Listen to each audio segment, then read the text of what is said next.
Hey, my name is David Haug, Superintendent of the Jefferson R-VII School District, and always proud to represent this community, kids, taxpayers, everybody involved here.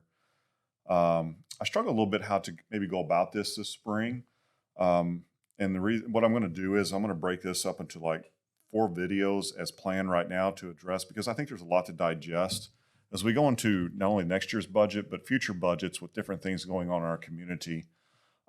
It's always very important to me to have integrity. And I think part of this process too is for you to get me to know a little bit better. I'm going to share a few things just so you know about me. I had a great fortune one time. I had a mutual friend that was a coach at the St. Louis Rams years ago, just after they'd won their first Super Bowls, and we kind of met. And I used to go out to Rams Park and watch their practices. And there's some other special guests out there at times. And one of them was Bob Shannon. For those of you older will know Bob. He was the head coach at East St. Louis and then later CBC.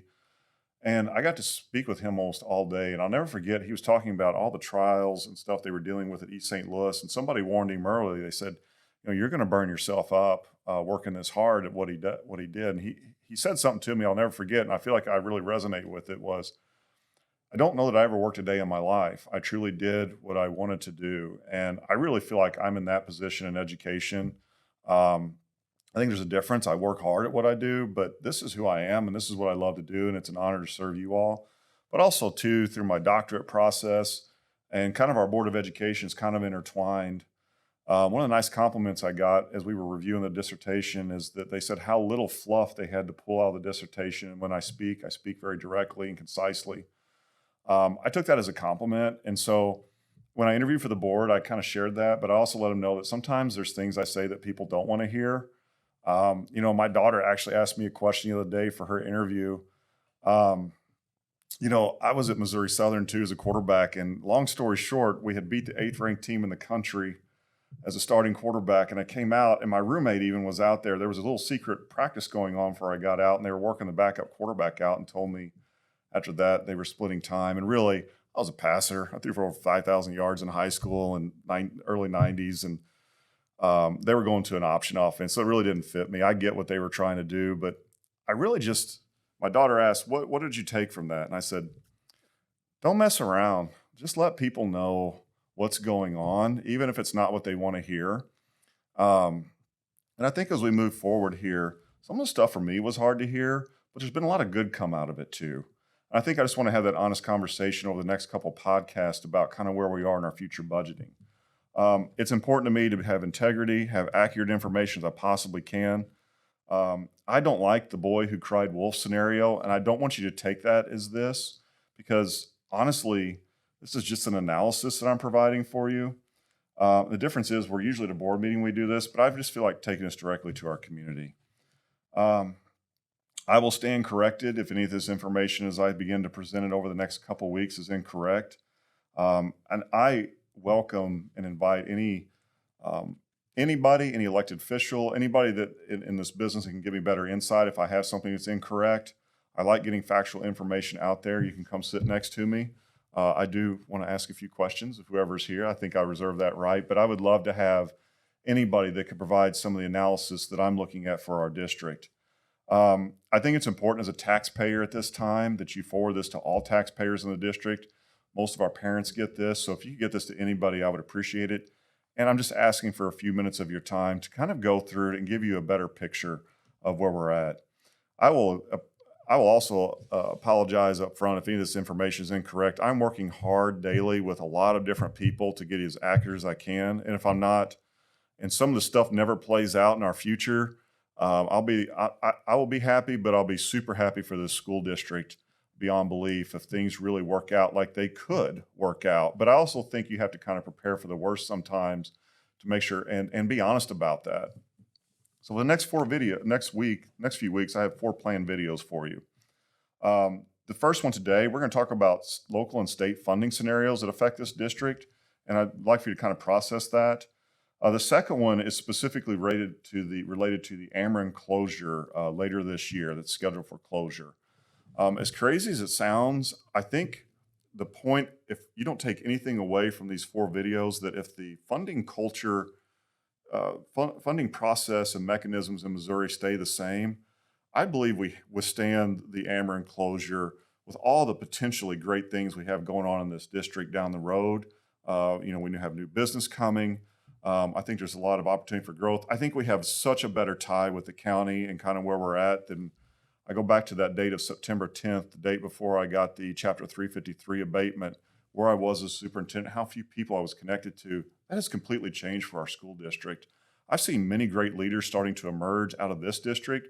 I've seen people in the county reaching out to us to make this a good place for our kids. And that's really what we're trying to build going forward. So the second one will be about the Ameren, to give you more specific about that. The third one is the one that actually has me the most concerned. And listen, I get it. Taxes are tough. And I've got a quote from Ronald Reagan I'll share when I get to this podcast about inflation and how hard it is. I get it. But I do know if the personal property stuff goes through the Missouri legislature, that's going to be a really tough blow on our school district. And I'll get to that in the third podcast. And the last one is, what can we do as a community for our kids? Those are the 4 podcasts I have lined out. I'm going to shift gears and get back to why I'm really meeting with you today, and that's the local and state funding formulas and really how it affects our districts and things you can be looking for to better educate you as a constituent of the district to know what's going on. First of all, one of the things I think I do pretty well, kind of going back to an analysis, is I do take the names off things. I try to pull all the emotion out of it, and I'm asking you to do the same. Since the Chapter 353 abatement, it is what it is. But as I was working with attorneys and advocates for us, and then I start hearing about the Ameren closure and getting deeper into that, all the people that I've spoken with keep coming back to one thing. We're a very unique school district. And let me explain why we're a very unique school district. And I will challenge anybody, and I won't stand corrected on this. I will just accept the fact that somebody can find this because I haven't looked for it. But here's how unique we are. There are 3 major corporate holdings in our district. You have Ameren, you have Boots Unisum, and you have the future James Hardie Industries. They already own property in our district. We also have a school district that resides in a community that's unincorporated. I think that's about, as I keep going through this, that's about as unique of a scenario as you can come. 3 major corporations that do fund our school district or will be funding our school district. It's a unique situation. And I think we just need to have a better understanding of that, who we are as a community, which kind of takes me to my first point. I'm going to kind of talk to you in terms of 2022 numbers and give you an idea. We are such a heavily locally funded school district. About 80%, I'll just say 80% of we get local funding. That the 2 main drivers of that are Ameren and Bootsy. I'm going to segue here for just a moment. And if you go out to invest things as a personal, you kind of have this as a person, you meet with somebody or you've got something, you want to have a portfolio that's kind of robust. And there's a lot of pieces to that pie. And you do that for a couple different reasons, to have a healthy long-term investment portfolio. You may not be as aggressive as you want through it, but if one of the pies collapses and goes south, that you're not taking a huge hit. What I'm about to show you, and I will send another document with this to have you take a further look at it.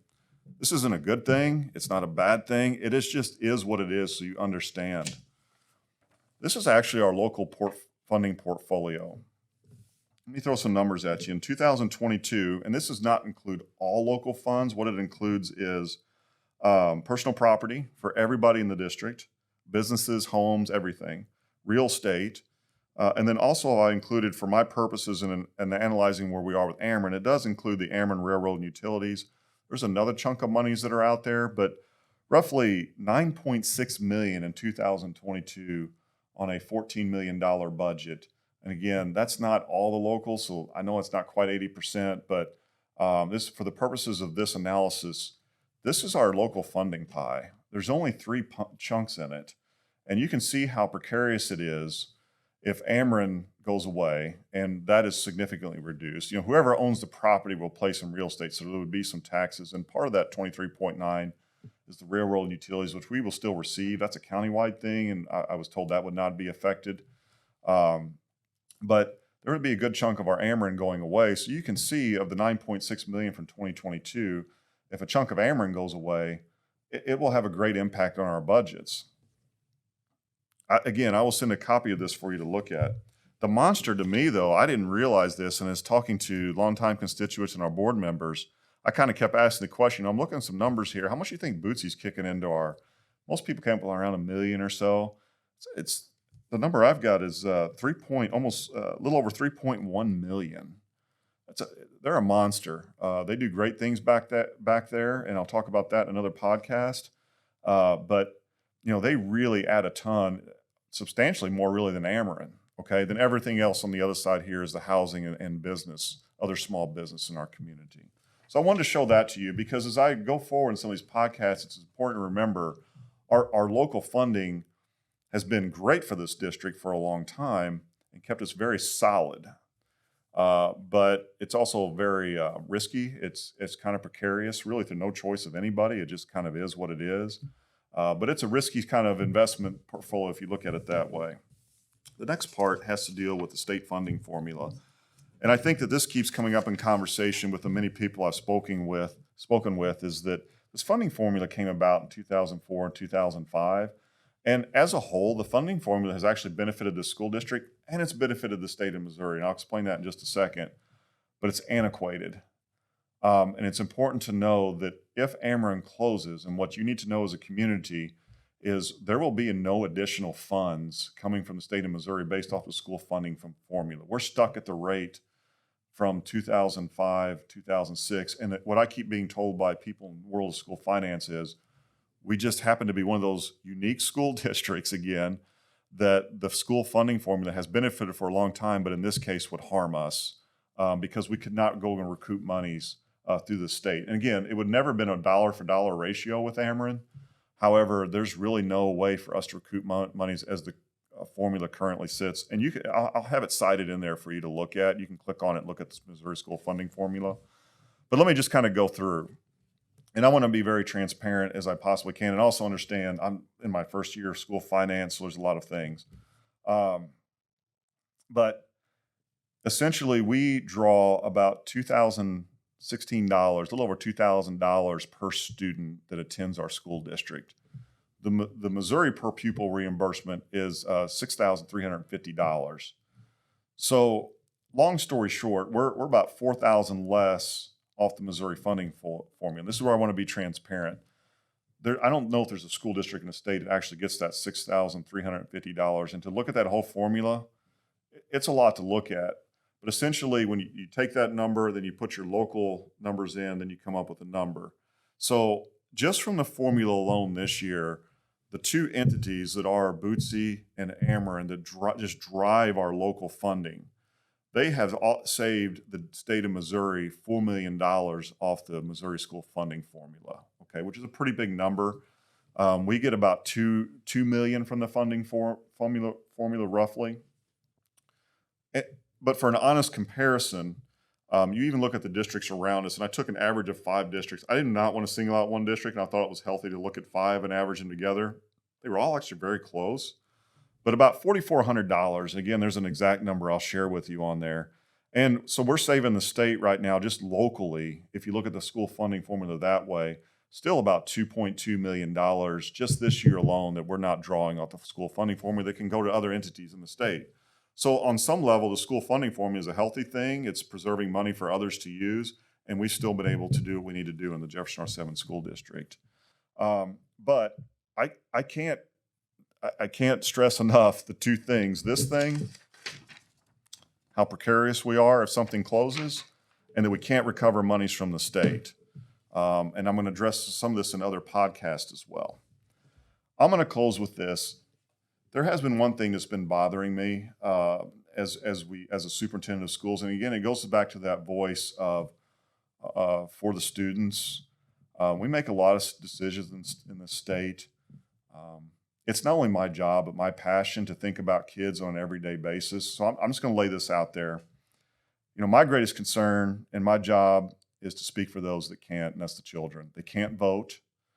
Most of them, I was sat through talking about some college recruiting stuff the other day, and the gentleman asked me if I had emailed my stuff to coach. I said, well, I'm too old. Email didn't even exist. The kids, in other words, the world the kids live in today, they don't know any different. They only know what's in front of them. And it's our job to speak for them. And so I'm just going to say this. My greatest concern as superintendent and also as a father is the future we're providing for our children. As I look at my own kids and what I would consider my kids in the school district, how are they going to afford college without going into debt? How are they going to purchase a car without going into debt? How in the world are they going to buy a house? Think about the trillions of dollars they will inherit as kids, as adults, as they transition in. And ultimately, what are we doing as adults to ensure their futures? I'm just going to leave that out there. And I just want to think about every person for just a minute, because I know this district is just wonderful at taking care of their kids. It's been one of the great traits since I've been here, and one of the things I love about this place the most. May not always agree, but I've always felt like people were coming with the best interests of kids at heart. I'm really proud of our Board of Education. I think they've kind of gotten ahead of this a little bit in our discussions last year, and also our staff. It's all kind of intertwined when we look at the mission and vision, but I'm so proud of our district leadership, our Board of Education, our principals at top to bottom. But we adopted an academic model, and I think this serves our kids well. And this is from Margaret Mead. And that is, teach students how to think, not what to think. And I think we have to do that for our kids, for the world they're going to inherit. We have got to do that moving forward. So again, really, we need to be watching out for our kids. Not only is it my job, it is my absolute passion to do that. And secondly, we need to teach them how to think. Because they're going to need it. I'm just going to follow up with this. I will stand corrected. I look forward to reaching out to you with some other podcast. I stand corrected. I invite anybody on here that has, a deep knowledge of the area, any elected official. You can sit right next to me and give you all the time you need to explain something. And if I'm wrong about something, I'll own it. But we have a great school district. There's a lot of great things in our future. And I look forward to some other podcasts here in the near future. Thank you.